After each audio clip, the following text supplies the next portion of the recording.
one right there. This is one I was gonna set.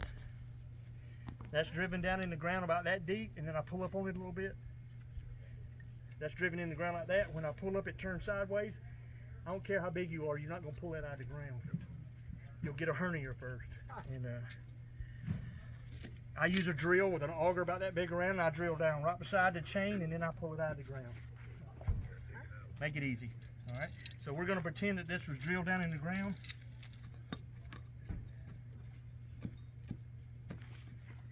Dig a little bit out right there so that chain.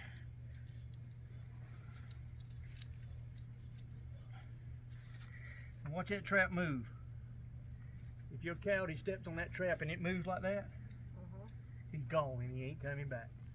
If that ground shifts, he ain't coming back. So the ticket is you want that trap, no matter where you push on it, to be solid. Look at that big gap right there in the trap, in the dirt. So all I do is I take this trap, I kind of screw it down in the ground a little bit, and I just pump dirt all the way around it. Okay. Be careful you don't do this. Been there, done that. Oh my God. What's stupid? I can say it because I'm the stupid one. Oh, I forgot to put bait in that hole. Bam! Put my hand right on top of it. I've done it. Unfortunately. How many fingers will break? Many times. No.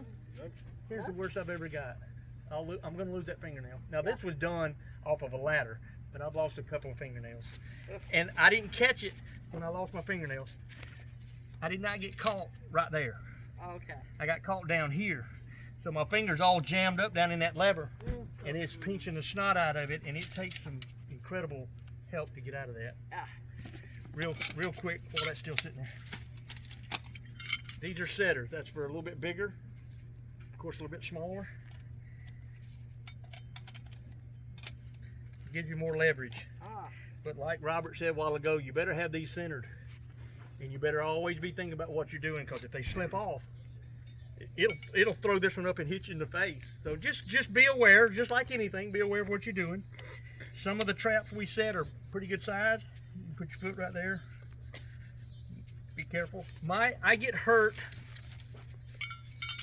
somewhat detained with these traps because I'm complacent.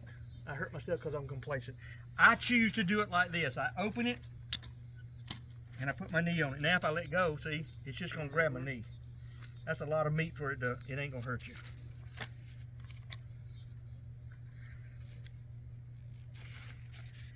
Again, you set it. And you hold your thumb underneath that loose jaw, and you can't get got. All right, so here we are. Okay. I'm pretty good right there. See, it's not moving anywhere. If that coyote comes up and walks on it, there's a good chance nothing's going to happen. How do I keep the dirt out from underneath there? You don't need to do this today unless you just want to. This is what I'm going to check on your trap. This is the feedback I'm going to give you. If you do every set you ever make this good, you're going to be fine. That little piece of wax paper, I think it's parchment paper, whatever it's called, it'll just bend down over that pan and keep the dirt from going underneath it.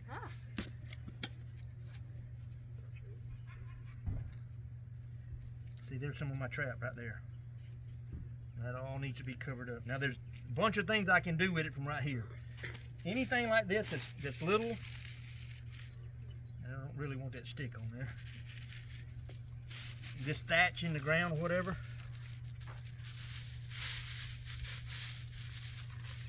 That little ridge of dirt, I knock that ridge down.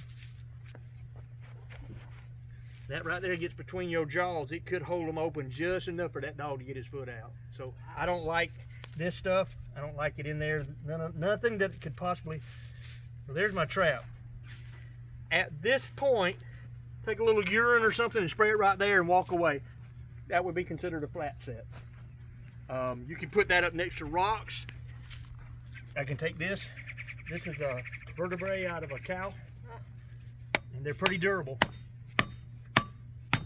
I like leaving mine sticking up so he can see it from way over yonder. And they're not scared of these. They see these bones. Got a beautiful hole in it right there to hold your bait. That's where the cord is. You could do that right there. You can put bait in there. You can spray whatever kind of lure you want on there. Walk away. This is basically a flat set. This is basically going to be your camouflage type sets.